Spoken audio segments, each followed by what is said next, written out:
This week, the Pretoria High Court was told that singer Kelly Khumalo allegedly ordered the murder of her then-boyfriend, football star Senzo Meyiwa. 4 men are on trial for the murder of the late goalkeeper.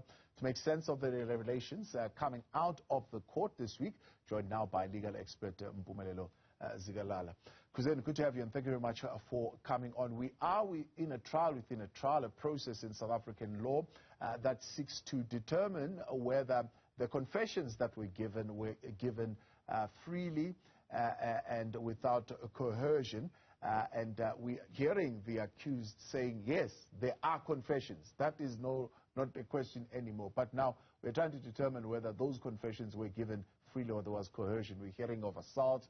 We're hearing of money being solicited. There's a whole lot of question of whether or not a legal representative was forcing the client to confess. Is this moving fast enough in the right direction?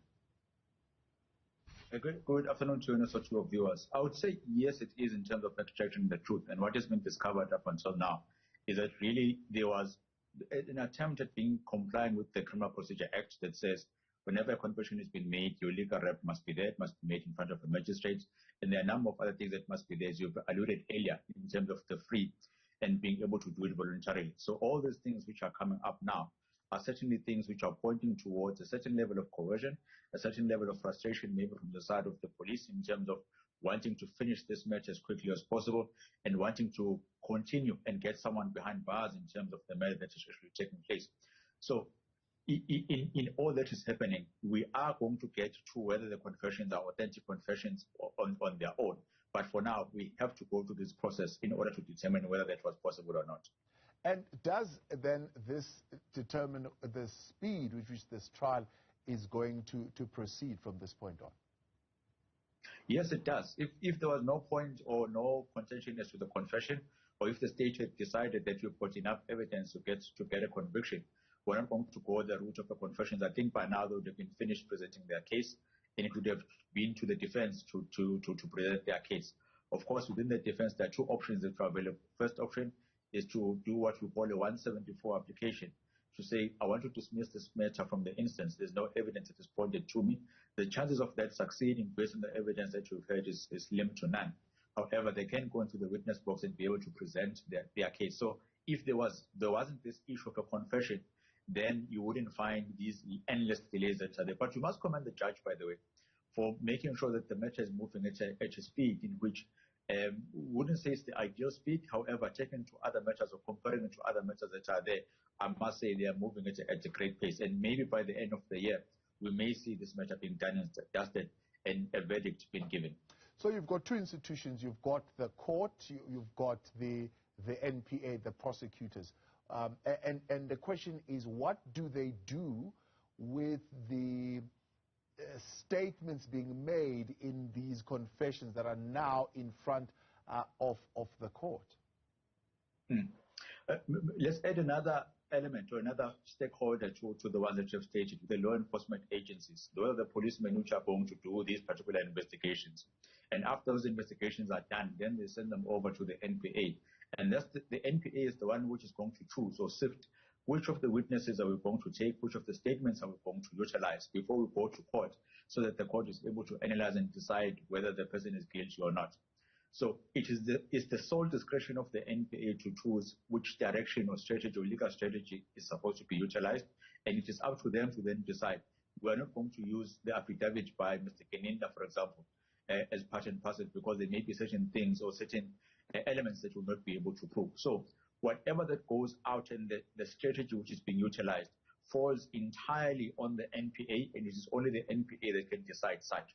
Which is why many questions have been branded when this particular matter started, of saying that, why are you ignoring the fact that you have 2 dockets in this matter?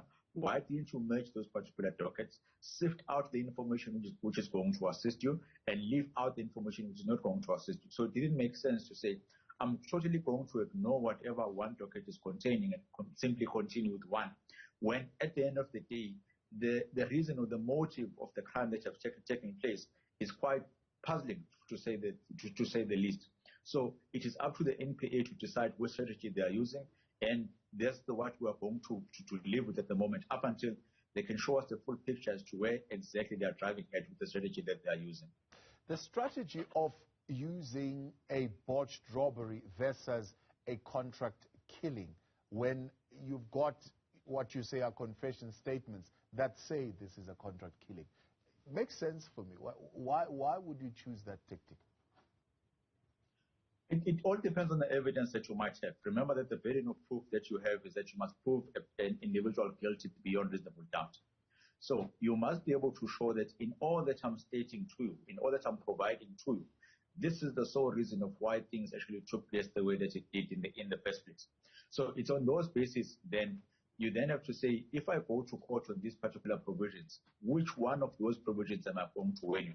If I say it's a botched contract killing, then I must be able to show who is the contract killer, who is the person that started this whole thing, who stood to gain, what is it that they needed to gain when they were doing this particular thing. If I can't choose or provide all those particular things, that means I'm going to have a very difficult time in terms of proving it.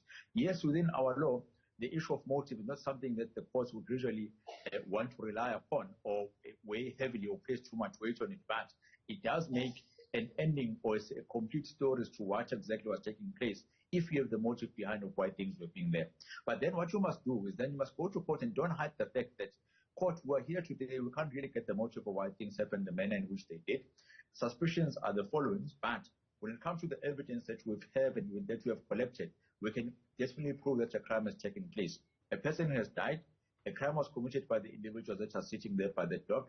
This is their involvement from accused number 1 up until accused number 5, and that is what we are going to prove. In that particular sense, we do not have to deal with the embarrassment of an affidavit coming up in the middle of the trial that you can't be able to defend or be able to attend to, which then aids the defense in saying that the prosecution doesn't really understand which strategy they should choose. It adds to the elements of doubt in which I'm asking you, Mr. Presiding Officer, to look at when deciding whether I'm guilty or not.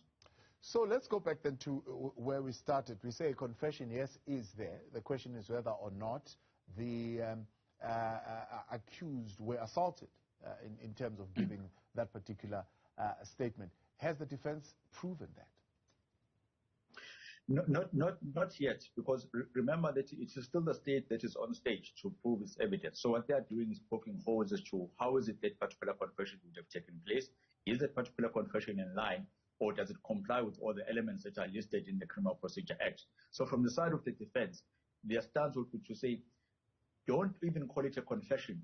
Regard it as a statement that was taken, their statement taken in a legal manner, without the law enforcement agencies who know very well what the ought should have done, have chosen to break those particular rules in terms of the warrant of arrest, taking those individuals to a magistrate. The person was even representing him. So even if it was taken, the accused did not understand or comprehend the importance and the consequences that were to follow at a later stage. So that is where they are going at in terms of the strategy in which they are seeking to do.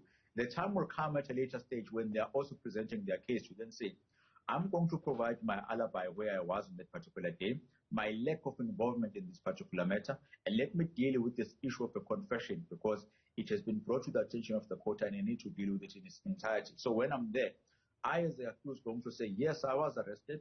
My arrest was taken based on the following crime. When I was taken to that particular magistrate, this is what was stated to me. So it is evidence that is going to be disputed later by the accused. However, its level and depth of it being disputed will only be understood at a later stage when the accused go into the into the witness box.